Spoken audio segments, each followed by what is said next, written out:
Tell me how can I go on?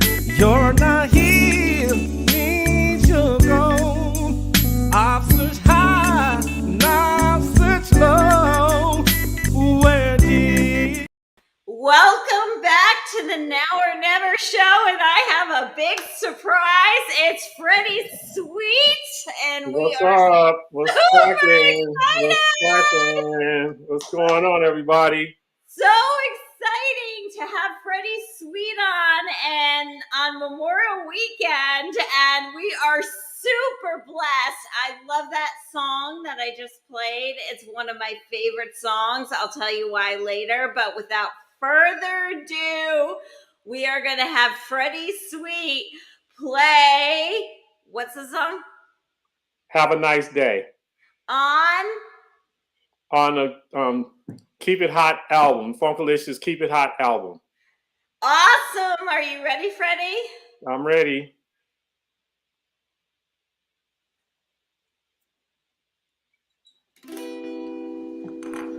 Make sure you can hear it.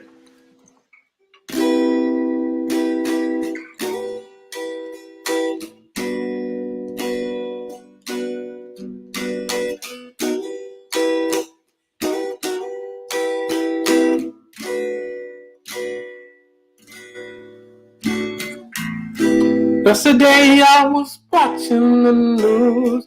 Negative things I've seen made me blue. I promised myself I'll walk on a style. No matter what, I wear a smile. Got laid off from my last job. I just nodded my head and I wore a smile. I got outside, my car wouldn't start. I called AAA, they was Johnny on the spot. He wasn't on the man's kind face. Fixed the problem right away. He had a familiar about his way. And the last words I heard him say, have a nice day when things don't go your way. Have a nice day, hope is on his way. Have a nice day when things don't go your way. Have a nice day, hope is on his way. Got a call from a friend of mine today, said he need to talk to me right away. Said they wasn't losing their house, mortgage was late, can't seem to find his way out. The times are hard, we all feel the crunch, believe from the bottom there's no way but up. Gas and food is going sky high, crime and violence is on the rise. What must we do to survive? Keep your head up to the sky. And to those who really don't know, happiness comes within your soul. When things don't seem to go your way, have a nice day. Hope is on its way. Hope is on its way. Yes, it is. When things don't seem to go your way, have a nice day. Have a nice day. Keep your head to the sky high.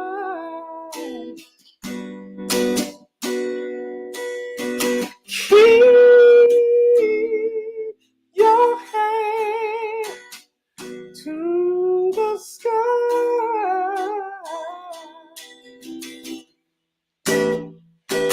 Have a nice day when things don't go your way. I try to tell myself all over again that nothing's gonna get in my way. I'm gonna keep a smile upon my face. days. I'm gonna have a nice day. I'm gonna have a nice day.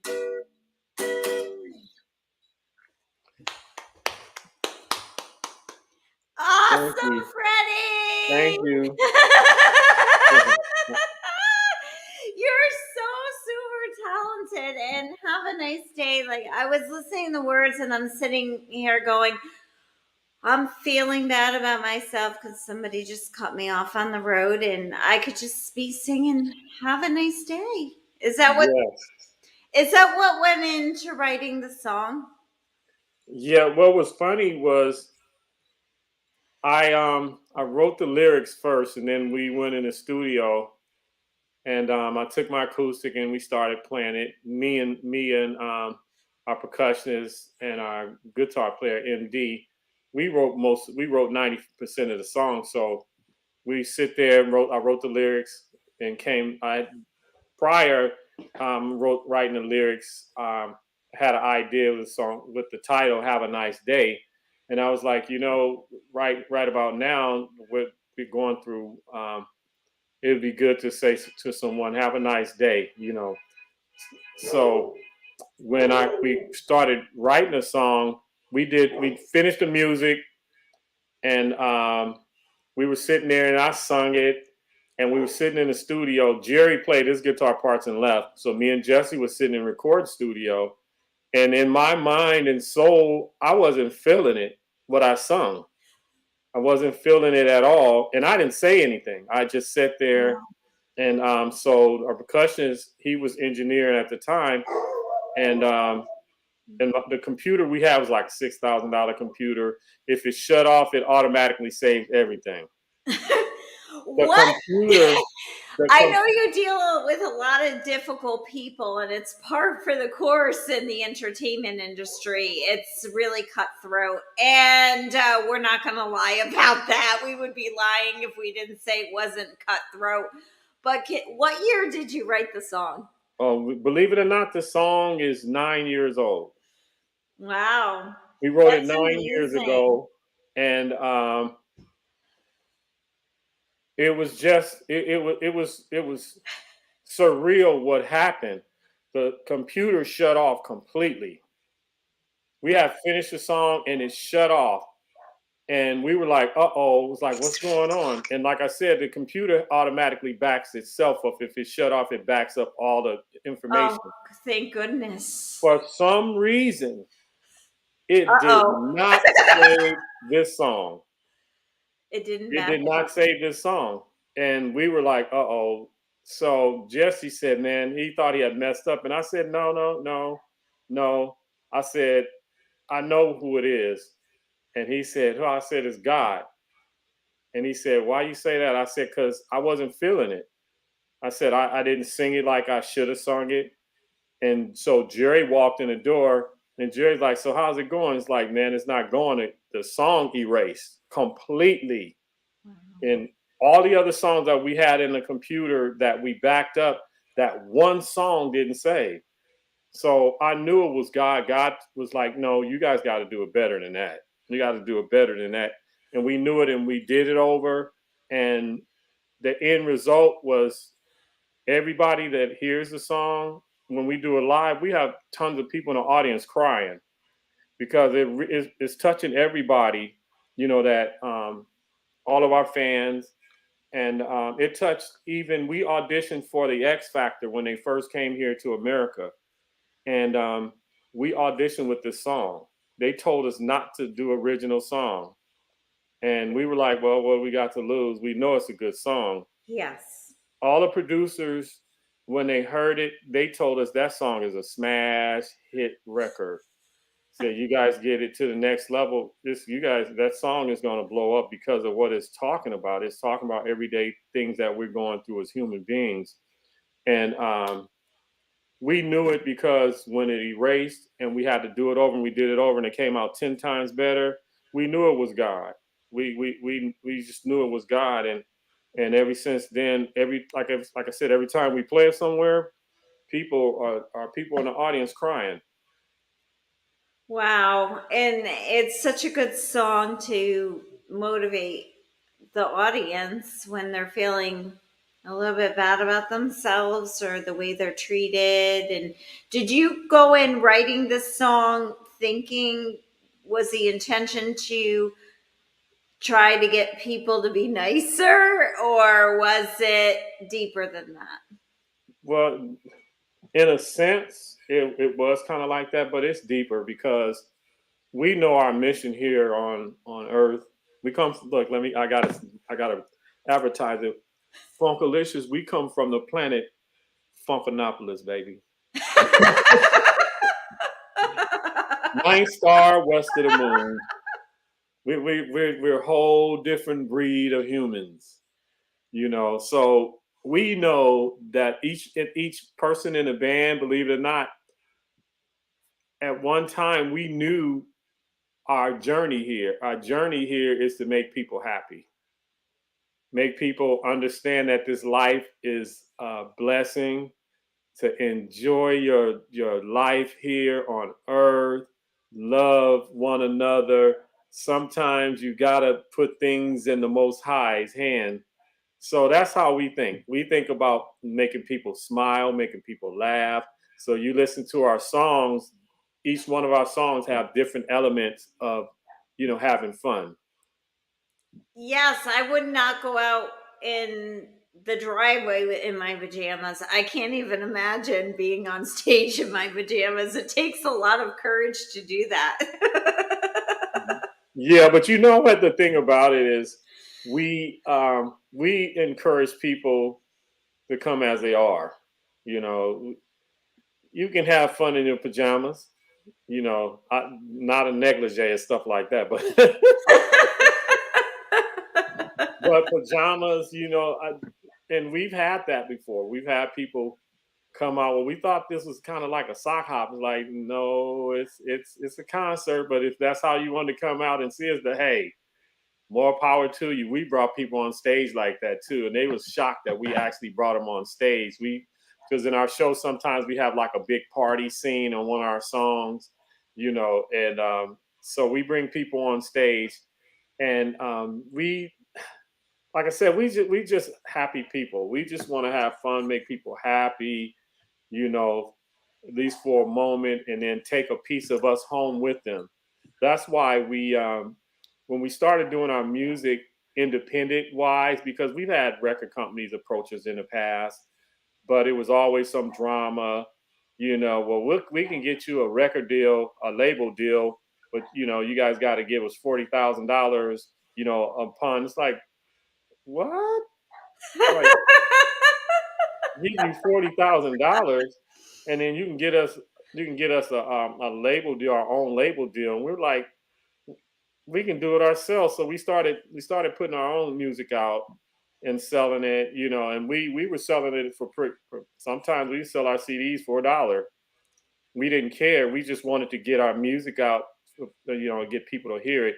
That song, "Have a Nice Day," stood on the internet radio station for 6 months at number one. So, and like I said, the other songs on there, they're fun songs to dance with, dance to, and, show out and act a fool. It's the only way to party is cutting loose. That's one of our songs on the album. Show out and act a fool. It's the only way to party is cutting loose. Show out and act a fool. It's the only way to party, cutting loose. So that's one of our songs. It's a party song for people that want to go out and party. And some people are shy; they don't want to get out there. Get out there and have to do. And then some people out there, they getting their groove on. They having a ball. And that's our goal. Our goal is to bring the inner you, human in you, your spirit out, so you can enjoy yourself and go home and say, "Oh my God!" When we went to Funkalicious concert, I left there, man, I felt good. Or a woman, male or woman, to make you feel happy. And then you leave there with a smile on your face and say, you know what? I don't mind ever going to a Funkalicious concert because they make me feel good. We have audience participation, we have skits, we have roller skaters. You see, we covering all the the different gambits of this music business. We dance to the stage, and then we dance leaving a stage.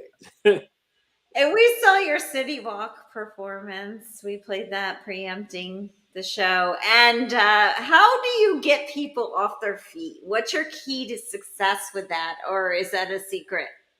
What, as far as the church? Trying to get your audience off their feet to dance and have a good time when you're performing. Oh, well, we, in the show, we talk to the audience. We try to get them involved. I said, if you're shy, don't be shy today. Today is, you can be free. You can be free and party with Funkalicious, because that's how we are. We're going to be up here the whole time, dancing, laughing, cracking jokes, and, and talking to you to bring your inner you out. And so that's basically it. It's something, when I started this band, because I'm the original. I started the band after I was singing in Palm Springs, California. I was singing with tribute acts, and they were much older than me, but I learned a lot from them, to just enjoy life. Some of them some have gone on, passed away, but I enjoyed their company so well. So when I left there, the last concert I left there, I was singing with the Drifters tribute. But I actually sung with the Drifters as well before everybody started passing away. But I was on my way home from the last show we did, and a voice said to me, "You need to start a funk band." Looking around like, who said that? Am I losing my mind or something? Said, yeah, you need to start a funk band. And I kind of scratched my head. Then it said it again. No, you need to start a funk band. It didn't say a jazz band, a rock band. It said a funk band. And I said, okay. I said, okay. Okay. I got it. So when I got home, I didn't even hesitate, because I knew it was God telling me that. So I got on the phone, started calling my musician friends. Every friend that I called said yes. They said yes. And in 2 days, I had a full band. In 2 days. And we started, everybody was happy. They loved it. They loved because of the music that we grew up listening to. It was mostly funk music, but it was mostly dance music, happy music that makes you, songs like Brick song, ain't gonna hurt nobody, to get on down, don't stop for me, da-da-dum, da-da-dum, and I won't stop for you. These songs like that, Cameo, shake your pants, I like the way you dance. And those songs just grabbed us as kids. And the rest is history. James Brown, too. Say it loud or whatever, get on the good foot. Same people that inspired Prince and Michael Jackson inspired us. And the rest is history. And then we started doing tribute shows around LA, and then it grew. We ended up at the Los Angeles Coliseum. We ended up at the Great Western Forum, but yet we don't have a record deal. We didn't have a record deal. We were doing concerts with major bands, and the rest is history. Now we kind of in hiatus because we revamping everything, and we shooting our music videos now. So this is where we are right now. Who's your favorite band member? Oh, honestly, me personally, wish some of the other guys could have been here, but me personally, I don't have one. I just love music. I love all They're types. all your favorite. Yeah, I love all types of music. We kind of pattern ourselves after Parliament Funkadelic, George Clinton and Parliament, and I got a chance to meet those guys when I was working at Paisley Park Records. So, and George had called me a Galactic Baby. He said, "You're part of the Galactic Babies," because at that time, in the 90s, people wasn't really into funk music. But I was working for Prince's record label, and they were doing a song called "Paint the White House Black." Isn't that something? I have And not heard that. Can you play that? no, I don't. Look, I don't remember how it goes, but that was years ago. But he I won't called put me. you on the He spot. said that we were the galactic babies of the new era. So I took that and I ran with it. How we dress, our concept is kind of like old school 70s style funk. That we have costumes. Everybody love it. Every time somebody come to our show, they're like, "Oh my God!" And you guys have costumes too. And our costumes are original. We make our own clothes, like this hat. Yeah, you I like see. the hat you made. Yeah, and the shirt. and Make all of the this shirts. myself. Yeah, it's so So, cool. so our thing was they would give us, they would give us advice. Be yourself. There's nothing wrong with taking a little piece from the past, but make it into your own. And that's what we did. Michael Jackson did it. He became a mega star. Prince did it. He became a mega star. And so if people are smart, what they will do is go back and pull some stuff from the past and bring it to the future and incorporate it into themselves. And that's what we did. So when we perform live at certain places, like I think I mentioned it to you on our last show, the kids go nuts. Absolutely, because you're their icons and their role models. And Yes. you're telling them to have a nice day, which is an amazing But song. they like Go they ahead. they like a couple of other songs. Snakes and Snails, they love that one. After we take a commercial break, are you prepared to play Snakes and Snails? Yeah. Okay. Bear with me. We'll be right back, and we'll hear Snakes and Snails, and we're going to talk about Smash Mouth. All right. Trump-a-Line is an organic genre full-length feature film, including 2 characters that have no sense of reality in the time of fear. Trump-a-Line addresses relationship building. It's a spin-off of SNL to make light of a time where relationship differences are clear and evident. When the Schenectady police were called during the making of Trump-a-Line, my nerves were like a train wreck on rails with no conductor. I appreciate Officer Irwin and Donovan for making my one take happen for the making of Trump-a-Line. The Trump-a-Line scenes were shot in upstate New York. The distribution plan is T25CL Entertainment. To rent Trump-a-Line, please visit www.t25cl.com. Go to the Movies tab and click on Trump-a-Line. You can view the film as many times as you want in 48 hours on the T25CL Entertainment platform. We're back on the Now or Never show, and Freddie Sweet and I are just jamming. I love it, Freddie Sweet.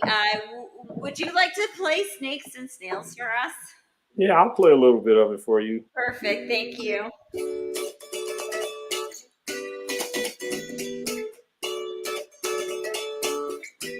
It seems like it was yesterday.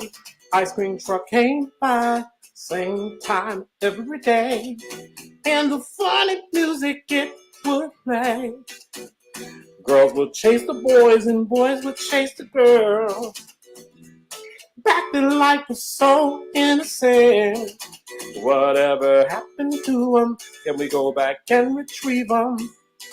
Old values are long gone. The flash of the pan, faded smoke, Ollie Shuffle, and the rope-a-dope.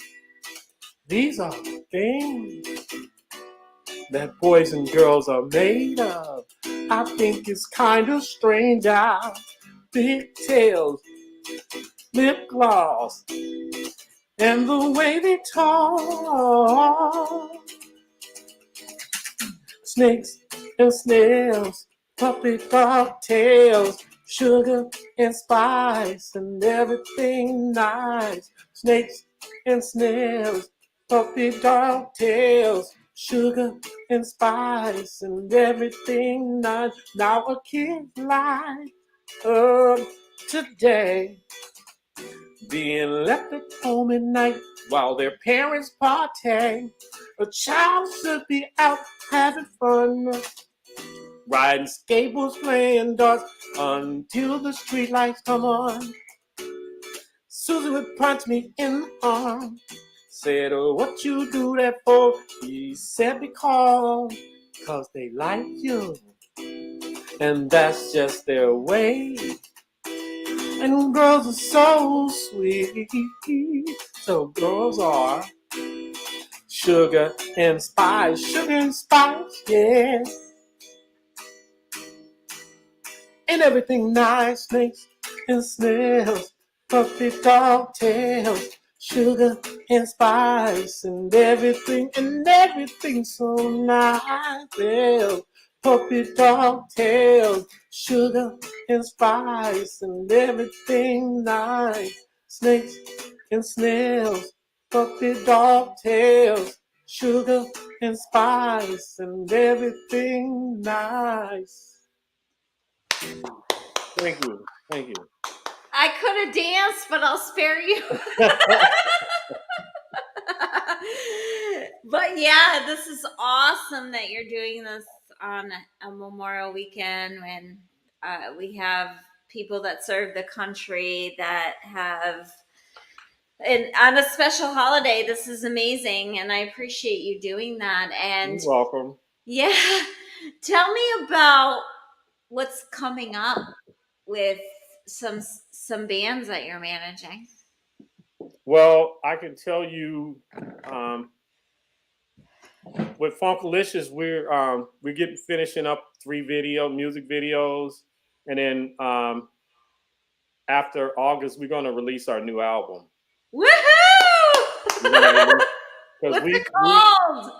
Believe it or not, we have over 200 finished songs.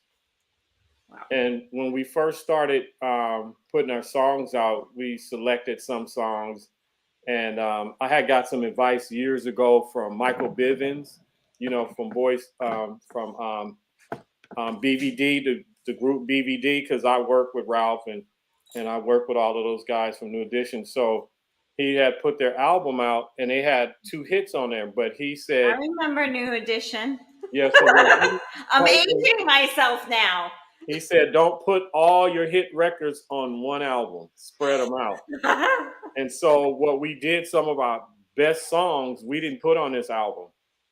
We said we were going to wait until the next album, and then we're going to break out with some of our other songs like Your Sexy Body.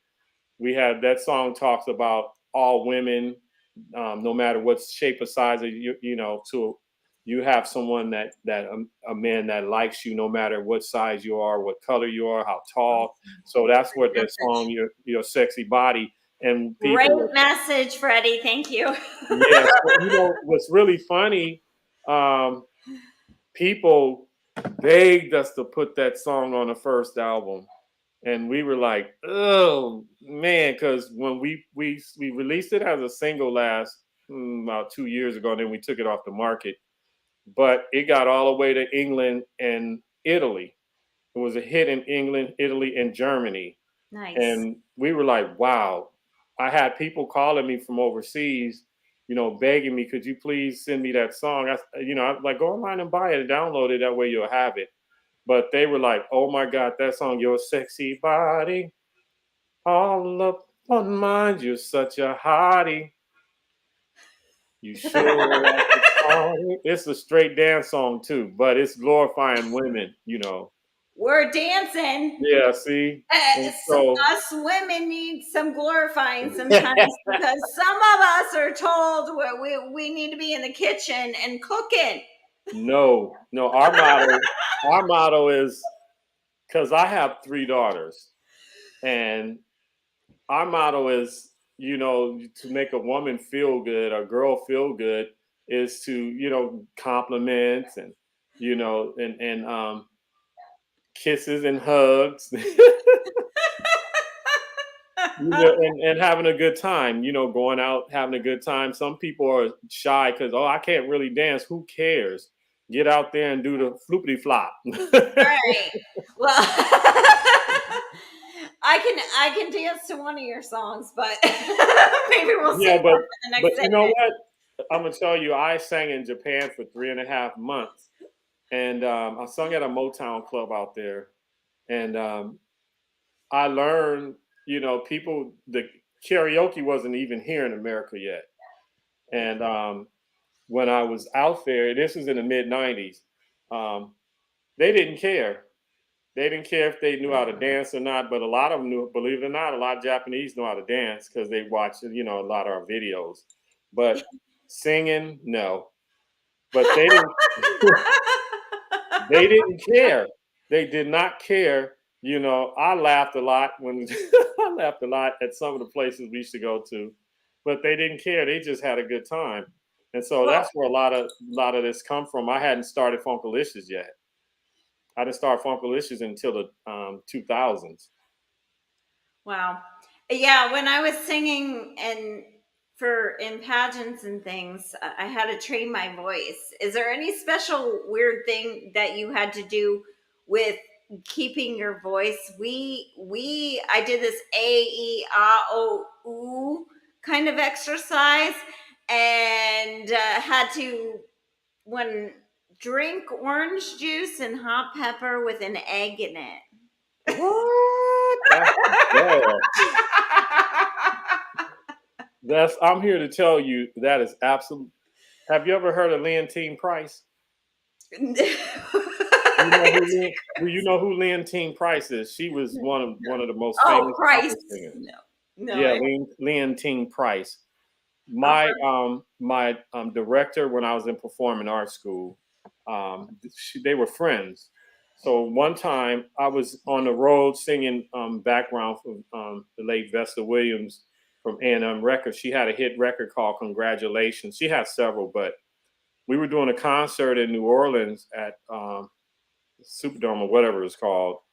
But for some reason, I got hoarse and I couldn't sing, Oh and my. I was bummed because I never got hoarse. But I think it was because of that weather. But I called her, and I called Miss Evelyn, which was Leontine Price's friend, and I called her, and I don't know how she had Leontine Price call me and tell me what not to take. All the myths of the hot pepper, eggs, and what else? Something else they told me. I mean, that people were telling me, yeah, and you drink it down like this. And she said, no, no. She said, no.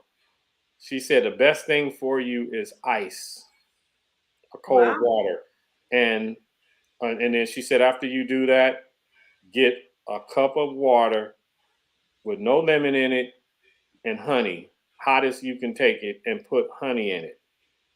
And believe it or not, it worked. So that concert, and I was singing a lot of high notes because she's a female artist that wanted guys that could sing, you know, alto and soprano. So that I made it through the concert. I kid you not. And I told them what it was taking. They started laughing, and ever since then, that's what I do. But very seldom now, I don't get into that because it's what I eat. But yeah, egg was one of the worst ones. That's the only thing that got my voice back for soon Yeah, it's gonna rain. but if you would have got, just imagine back then, if you would have got a glass of water, hot water, and squeeze lemon in it. I mean, not ooh, listen to me. Don't squeeze lemon in it. Don't squeeze lemon in it. Don't squeeze your Put lemon. honey. Put honey in it, and honey does something. It does something to it. It heals your throat. Because they were telling me the reason why you get like that anyway is because you're tearing up your vocal cords with hot pepper, and it made sense. Like, why would you put something in your voice is already tore up? It says just like pouring alcohol into a wound, you know, pouring it in, putting a lemon into a cut on your arm.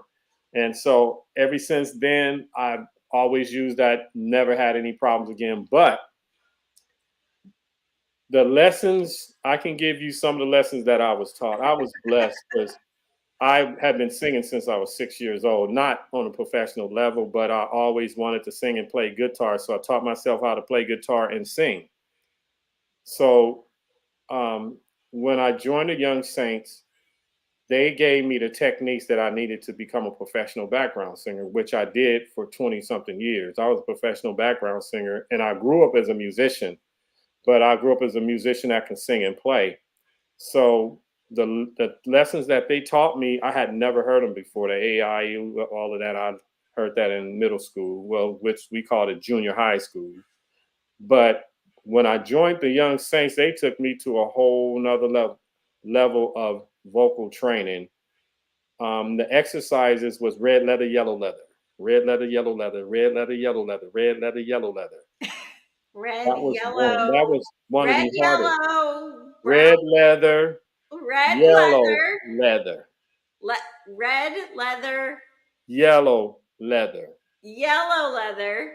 Yes. Okay. And then you practice it, you practice slow, and then you gradually speed up. And as you go, you're training your mouth and your brain to actually form the words correctly where you won't go flat. A lot of people sing flat and they don't know why, because they're not enunciating the words correctly.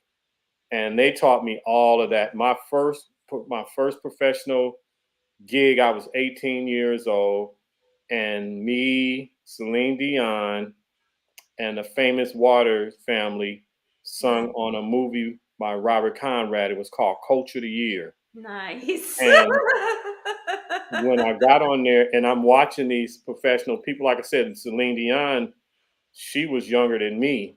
So you think about that was years ago. That was, and we knew she was going to be a star one day. I haven't seen her since, but we had such a good time doing that show. But it taught me a lot about enunciation, and a lot of singers, they have the talent. They just need to be corrected by the right vocal teachers, because there are people out there saying, "Oh, I'm a vocal coach." Okay, let's get started. They don't teach you the breathing techniques. They don't teach you, like I said, the enunciation, how to enunciate the word. The sounds is spelled THE, but it sounds like THA. You see what I'm saying? So once you find someone that can give you the correct training, but you cannot teach somebody. You can't teach character. Yeah. That's one thing I learned. Absolutely and You can't, definitely. yeah, you can't teach character. You got to come up with your own character. It's I there's don't. a lot that goes into our industry and a lot that goes into the mix, and many people need to know that it's pretty complex. It takes a lot of getting through adversity and knowing really what you're doing. Can you Yeah. tell me about a time when, before we get to your business management event, what goes into knowing what are some of the components? I know we got like 1,000 ingredients to kick off a show or a movie or an album. What are some of the ingredients that have to be there in the entertainment industry to have success? Well, number one, you got to have patience. You got to be willing to learn and listen. It's some people are so talented that they don't want to listen to nobody. You know, I've been around long enough that I've seen hundreds of people come and go. Kid you not, come and go, and some people could sing their behind off. It doesn't matter how beautiful you are, or how handsome you are. It's about your soul. It's about your character. Absolutely. We got something called pretentiousness and arrogance. Okay, Yes. not to cut you off. No, and it's sad because I just was executive over a new award show. It's called a C23 Video Awards, and 90% of the people on the show were rappers. And I produced rap artists in the past too, but they don't understand. It's the same principle. It's no different. Character makes stars. You know, people in history remember characters. And I can go back 100 years of characters, of even actors and singers that were straight out characters. People remember them. And I can tell you one that's still popular till this day. He was with Public Enemy. You know who that is? Yes, I definitely know who Public Enemy Okay, is. but you remember Flavor Flav though, do you? I think I've heard this story before, but I'll let you Flavor tell it. Flav. He was a character in that rap group, you know. Yes. Um, and he's still famous to this day. Kids know who Flavor Flav is, because he was a character and he was funny, but he was always nice to people and he's nice to kids. And some of the kids that were little kids said that they remember him when they met him. They said that he was so nice. You guys want something? You need this, you need that. And so they grew up into adults and said, "Oh my God, that dude is the bomb. He's really nice, you know." But there's some people that we can sit and say that they were out and they were big stars. It's like, what happened to so and so and so? I don't know, and I don't want to go see him. We went to go see him, and we asked for autographs. Said, "I don't give autograph. Get the hell away from me." Yeah, some artists do that.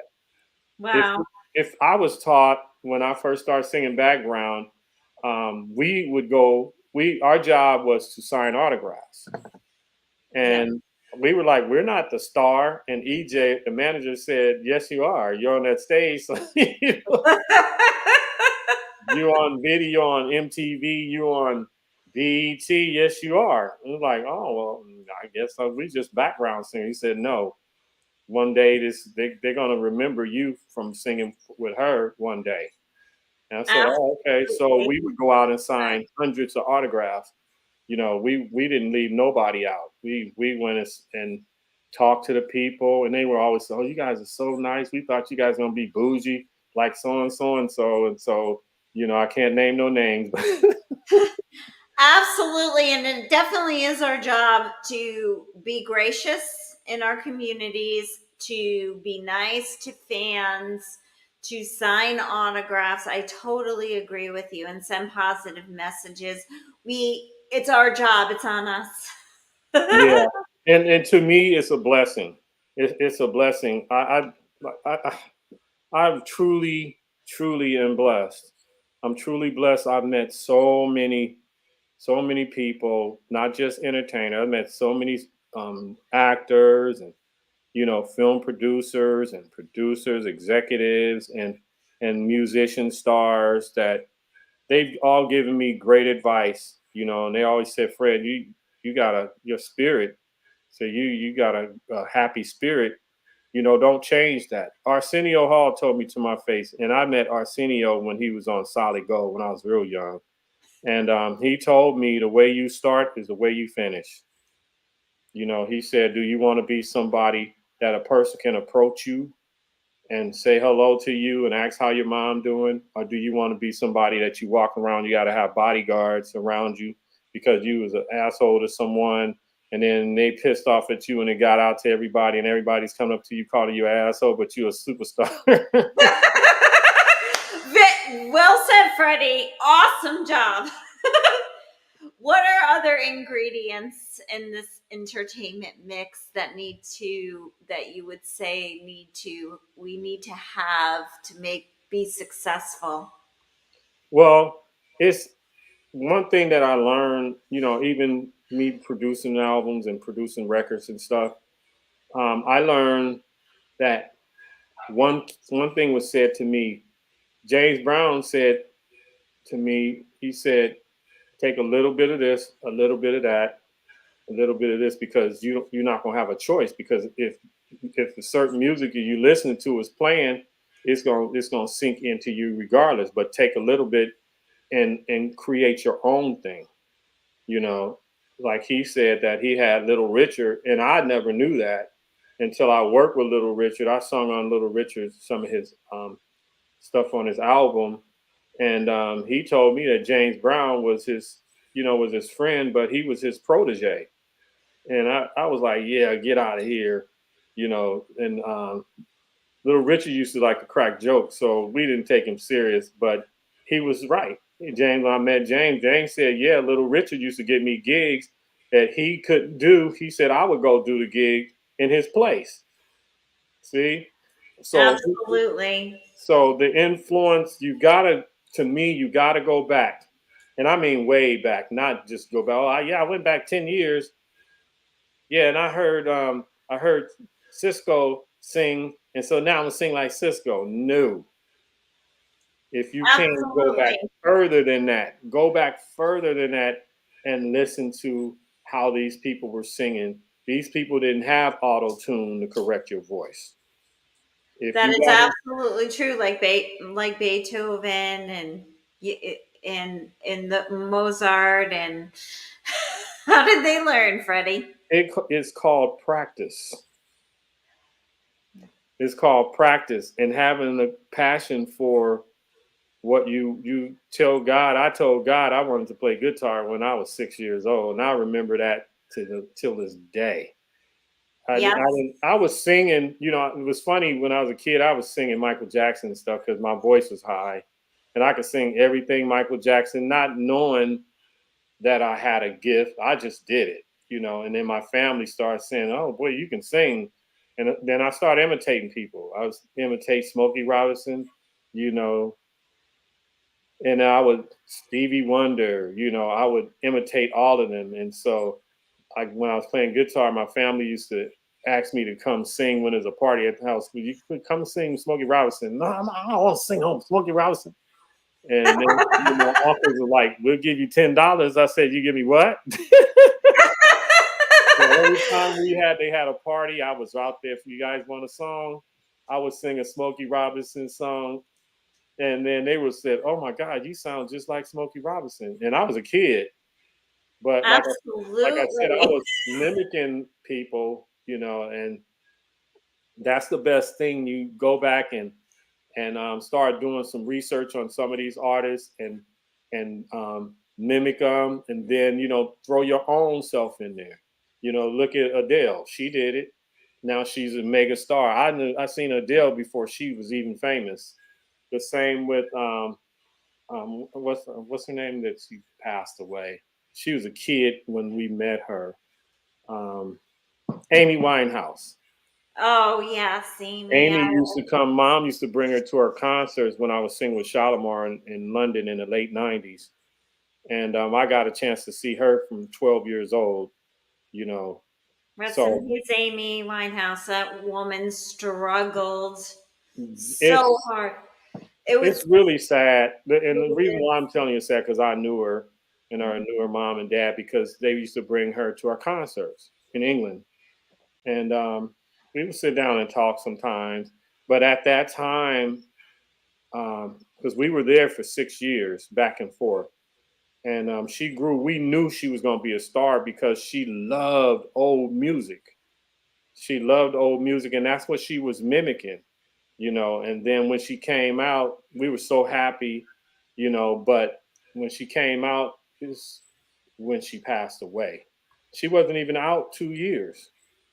But she got caught up into that life because the last time I seen her, we had just came off stage. We were rushing because we had to go to Paris, so we were rushing off the stage so we can go, catch, get on a tour bus.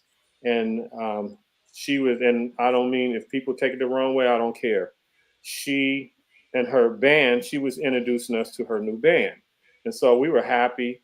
And but they were standing back there getting high. That's the truth. That's my last view of her, and I didn't get a chance to tell her you don't follow everybody. And then the next time I hear anything about it is when she passed away. Absolutely. And when I started out in this business, I was a kid, but I made my first movie and was so excited to show it on the big screen, and I was so proud because it was on addiction and trying to encourage your life and recovery. And I remember my best friend came to see me and my first screening ever, and Dylan McDermott was first, and or I was before Dylan McDermott, and then Dylan McDermott was next. And she came, I was so proud, and she was Christopher Reeve's neighbor in Bedford, Mm. New York. Christopher Reeve used to ride horses on her farm, so he wrote about her after the accident. And what she came to my premiere, and I was so excited. And Christopher Reeve has her in the Be Still book, but I was so excited with that kind of support, having a friend of mine go to my showing about my drug film and everything. What was one of your proudest moments in music? My proudest moment in music was winning a Grammy Award. That Tell me well, about let me it. not say that because I equate them all the same. Um, when the first award that I won, me and my brother had a group called Tuesday, and we won a BMI and an ASCAP award for Artist of the Year. And this is before they started giving trophies. That's awesome. We were like, "What is this?" BMI and ASCAP, let's just tell our audience it's a special music association that handles the rights of artists, Yes, is the best yes, way that I can sum it yeah. up. Tell me about your awards. Well, we won for both of them were best artists of the year at that time here in LA. We were doing shows for them around LA, and we was exceptional. We were exceptional. There were groups that we ended up the headliner for mostly all of the shows that we performed on because we had a show that was like the Nicholas Brothers, but singers. We were doing flips and jumping over each other into the split and jump up singing Georgie Porgy pudding in pie. We were singing and dancing, and we had a high powered show. And I want to wait till yeah, you. so they gave us the award because we were pretty much into we were young, real young, and but we same thing. We always had costumes, and we were kicking butt. When I tell you we were kicking butt, like I said, we were flipping, throwing the guys in the air, and they jumped down to the ground into a splits. We was flying over each other doing splits, and then we jump up and sing. Jamie Foxx used to be on the Chitlin circuit with us. Prayers for Jamie. Yeah, oh yes, oh yeah, that's our guy, you know. But and, Tell me and about your Grammy. I believe it or not, I won a Grammy award. I've been doing commercials. How'd you find out? The company that I did the commercial for, um, we did an acapella piece that we put together that didn't sound like any street corner harmony or anything, and it was for Boys Market out here in California, and we put it together, and this company that we did it for, the assistant called me screaming on the phone, and I hung up on her. Oh my goodness. I hung up on her, and then she called back about 10 minutes later and said, No, no, Fred, it's Joyce. It's Joyce. I'm like, Hey, Joyce, how are you? And she said, You're not going to believe this. I said, What? She said, That song that you guys wrote won a Grammy Award. It's like, Get out of here. I didn't know that a song that you write for a commercial can actually win a Grammy. And then we did our research, and it was absolutely correct. And You're then like, I I got, want a Grammy, and I'm getting mad because they're yeah, and, screaming at me. but what was funny was when we won the Grammy, they kept it at the office. It's still there right now. So we're trying to legally talk to the owner and ask them to give me a copy, or I'm gonna have to come up there with the big dogs. No, I'm just playing. I'm just playing. He said he was going to give us a copy, but one of the guys that sung on it with me, sung bass, he passed away. We said we wanted to at least get it for his kids and his grandkids, so we're working on that right now. But yeah, it was a good thing and it was a bad thing because we had friends that won Grammy Awards. I mean, we had quite a few friends that won Grammy Awards. They went from making big money to making no money because it was like a omen. They were like, "Man, we won a Grammy. Nobody want to hire us." Like, what? Because we're too expensive now. Yeah, and I was like, "You kidding me, right?" So they're like, "Man, if I was you guys, I wouldn't even mention the Grammy because they think they can't afford you anymore." And that is 100% the truth at that time. But as time marched on, I won tons of other awards, but it wasn't like that until we started winning other awards. As far as when I started Funkalicious, um, we won all kind of awards from every place we performed. In Sacramento, we had the governor give us the key to California. We won the God awards, which it's an international awards, and the Dalai Lama presented us with our award. That's so awesome. Nobody gives me trophies except for I got one, but nothing to brag about. An Yeah, advance. I got, and I don't mean to cut. We got tons. When I started talking this, we started getting all kind. Let me rewind this. When I was singing with the Temptation Review, we would do the veterans memorial celebration every year.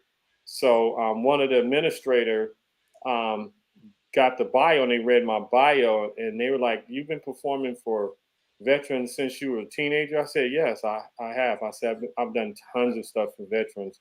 And so they said, "Okay, we give me your name, the spelling, everything." I didn't think nothing of it. So we get there, we do the show. There's tons of veterans that down here in LA, they have a place that they have the veterans the celebration, and it's not a whole lot of people, but the prestigious people in there, they're giving out tons of awards from the White House. So I'm standing there and they're announcing all these people and they get almost to the end and they said for humanitarian award of the year from President Obama, everybody went, "Whoa." And they said Fred Imes.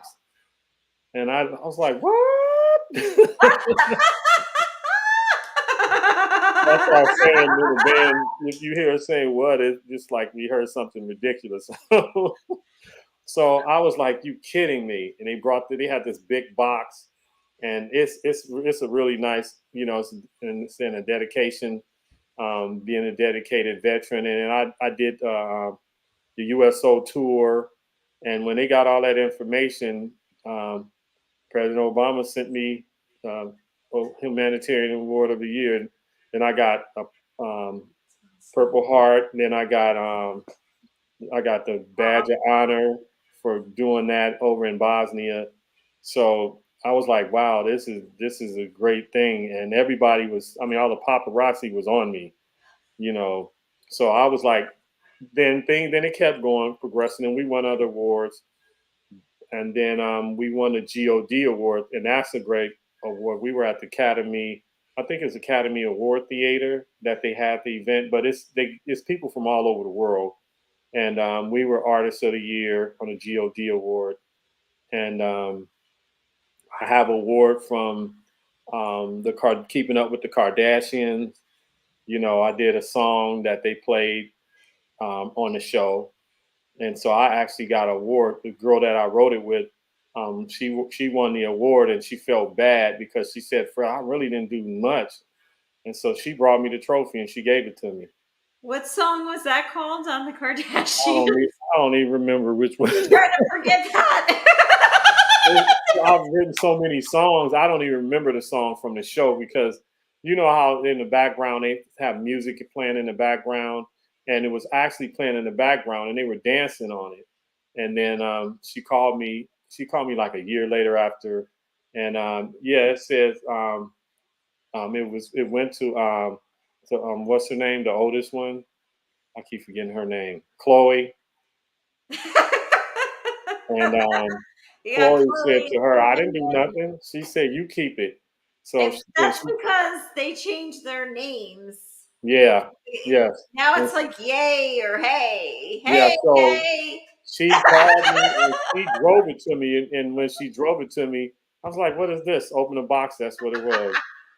But like I said, I've won tons of stuff. Just never MTV award or iHeart Radio award. None of that stuff yet. But I appreciate the things that I've done. God has blessed me. I've won tons of awards. We've been given tons of awards from all the politicians, from the governors, um, the assemblywoman, Janice giving us award, just, and this appreciating our, us giving back to the community. We always perform, try to give back to the community, so Absolutely and definitely. And I was going to tell you, Mike Tyson and when I was a little girl, we worked together on a fundraiser called Cystic Fibrosis. It's a really, thing where you can't breathe, and yeah, he was real tapped into charity events for Mike Tyson for cystic fibrosis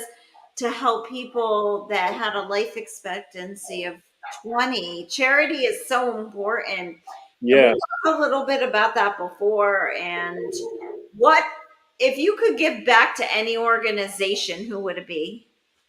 I'm going to ask Mm. it again.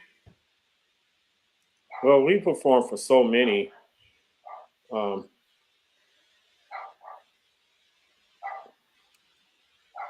um, St. Jude's.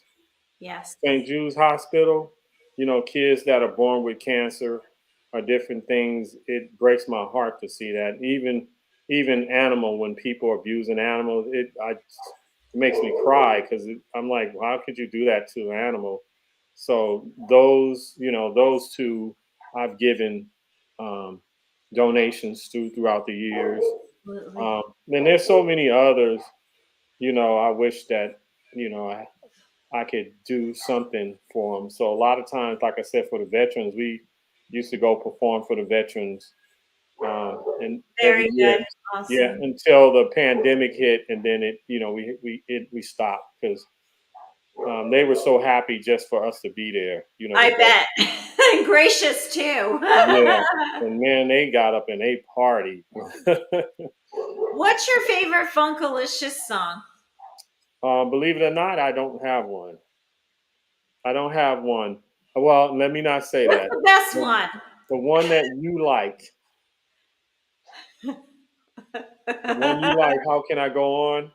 How can I go on? I like that song because it talks so much about relationships, and that's what I do. I tell stories on relationships. So I know sometimes I come across ditzy on air and all that stuff, but there's like meaning behind when you go back to when these songs were written and that kind of thing. What went into that song, writing that song? How long did it take, and who was writing that song with you? And well, I'll stop there and let you answer. Well, let me tell you a quick story about. Have you ever heard of the group The Bards? Yes. Okay, they were a family, and Bobby DeBarge, the oldest brother, before he passed away, I was working with him in our recording studio, and then Bobby would sit down and talk, and just about things. At that time, he was ill, and we would talk about a lot of positive things, and he would give me advice as a big brother: don't do this, don't do that, and enjoy life, and this, and so we were sitting down talking one day, and he was talking about his relationships, and he said to me, he said, I'm trying to figure out, God take me home, how they going to be able to go on without me. And I said, well, you just got to pray, stay prayed up, and do what you got to do. And he told me last time I sing, said, I love you. And he said, write a song about me. Just like that. And I didn't write it, that song, I didn't write it right away. But years later, he just came to my mind and I just started writing. I wrote and played every instrument on that song. And so I sung the background and everything. And there it was. I came up with the song, and it was because of Bobby, because of their type of music that they were doing at that time. He was in a band called Switch, and they had many hits, but just me and him sitting there talking and laughing in the recording studio. We had a studio in Hollywood, on Hollywood Boulevard, in a building right across the street from the Chinese Theater. So we had a balcony. It was the only floor in the whole entire building that had a balcony. So we would go outside and talk, different things. And one day, years later, it just hit me, and I sat down and wrote the whole song in one day. And like I said, I played all it, and every instrument. If you listen to it, all the background that you think of women, that's me. I sung the whole song by myself. What do you have up and coming?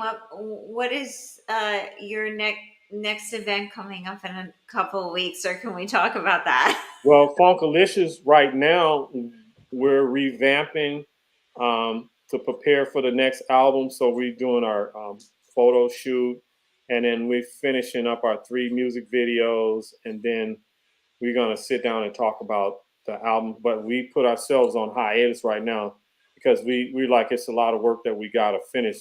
We supposed to have a couple of gigs in probably the next 4 to 5 months.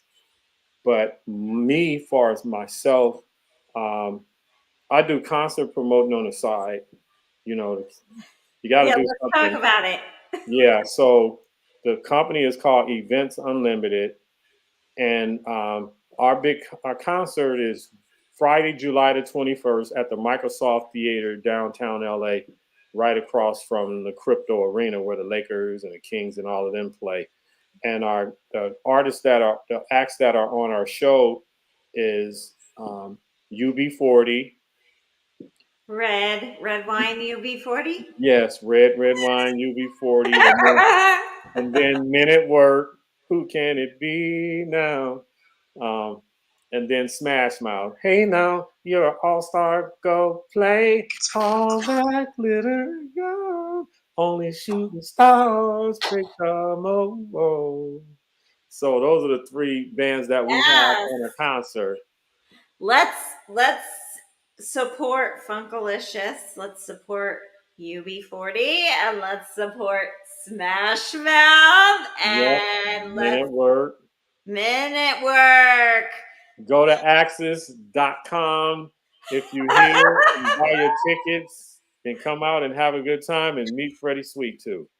Freddie Sweet, who would not The want executive Freddie Sweet that day. Freddie Sweet, who would not want to just get your autograph and hear your music and all of that kind of thing? Who would not want to be in the same room with you? I'm just lucky to have you for 2 shows. I just got to get more. So when you I'm going to give you a new name. Now you're Kim Alicious.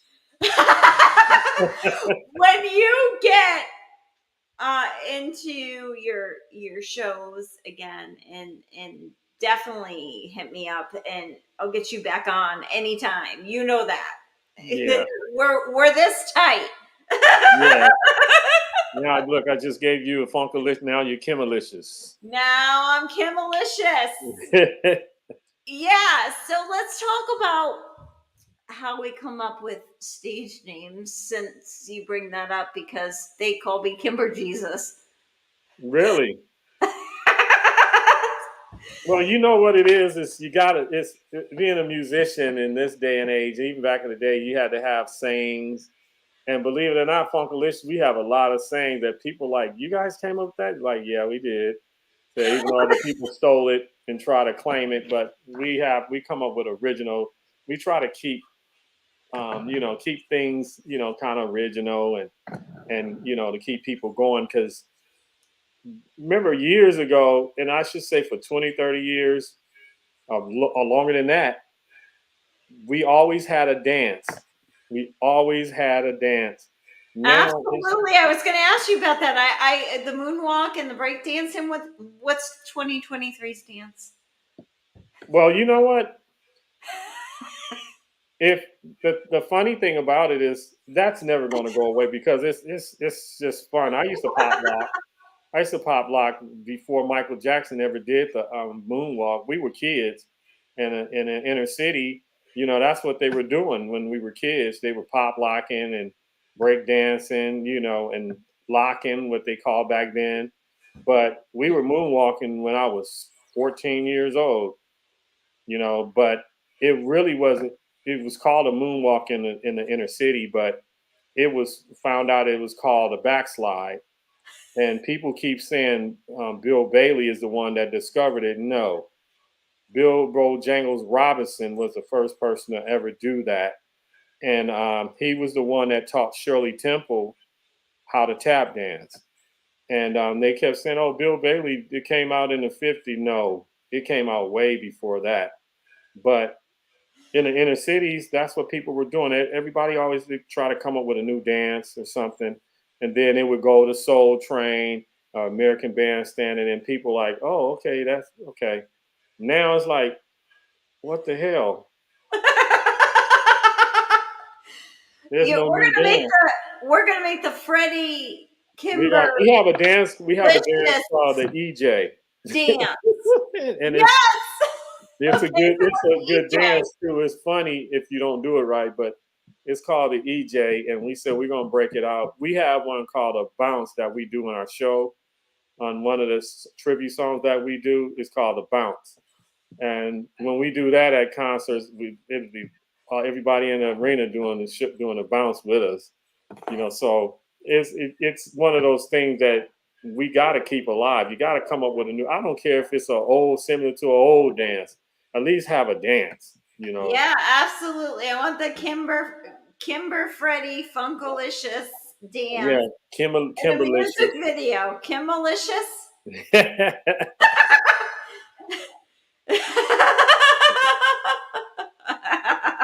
See, that's gonna be stuck in your head now. Absolutely, absolutely.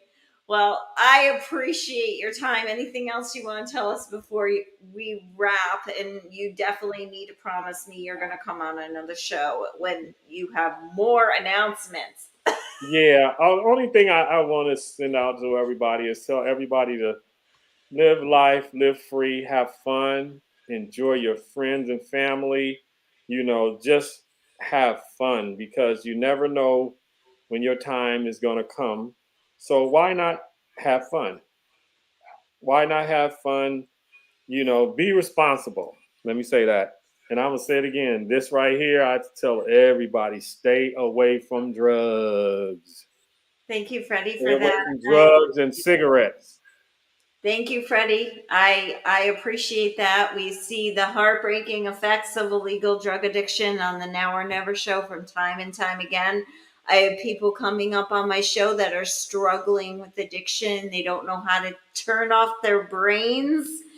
And Freddie loves to play his guitar. He loves to sing and dance. That might be a hobby of somebody else's. And you don't have to be very good. You can just start with chords, right? Yes. And one more thing, this is what I gotta say, because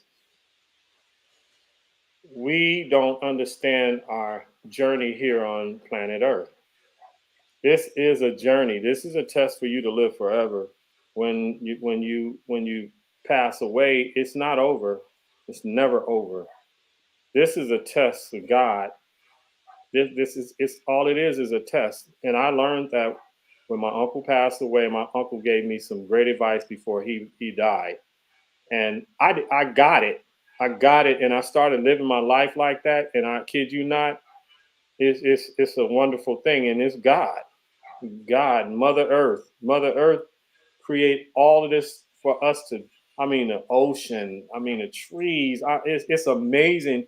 Once you start getting it, it is a profound feeling of joy, and you can make yourself happy just by taking your shoes off, walking in the grass. You know, a lot of people don't know that. It's this is if you understand that we are all God's children, then you will change things. You would change how you think, how you think about certain things. The worries would go away. Of course, we human beings, we would still worry about certain things, but He wants us to be happy. And once we understand the relationship between Him and us is undeniable to have fun. Fun. I say it again, my children. Have fun, enjoy life, love people. We can't make everybody happy, and some of the people you got to pray for them and get away from them. Run, run. but but that's my thing, and I tell people all the time, don't follow bad trends. Smoking cigarettes is a bad trend. I was shocked when I was in a room and it was about 40 kids in there, teenagers in there smoking cigarettes because they think it's cool. I'm like, I can tell you it's not cool to sit and watch your parents perish from smoking cigarettes. So my word to you is love one another, have fun, help people, be kind, and stand up and shine like the diamond that you are. You And heard it that's from all. I Freddie. got more to say later, but that'll be later. Yes, we heard it from Freddie Sweet, a Grammy artist. My goodness.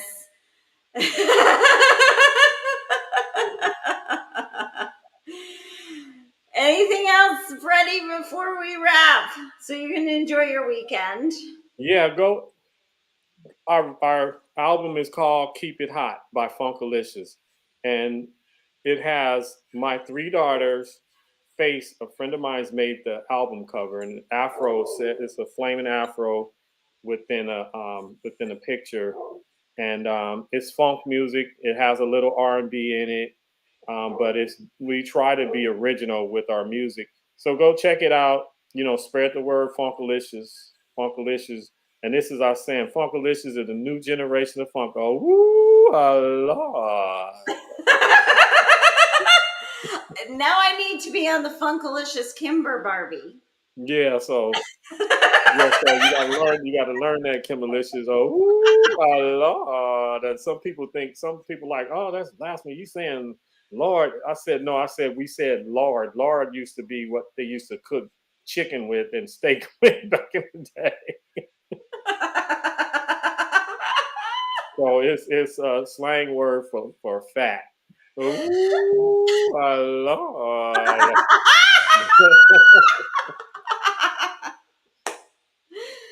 Big hugs, Freddie Sweet. Enjoy your weekend. You too. Thank you, Malicious. Thank you for having me on the show. You got to get the rest of the band on there so you can laugh. You think you're gonna when we together need some characters. Freddie's coming up again with his band. Okay, see you guys. Keep funk alive. Peace and hair grease.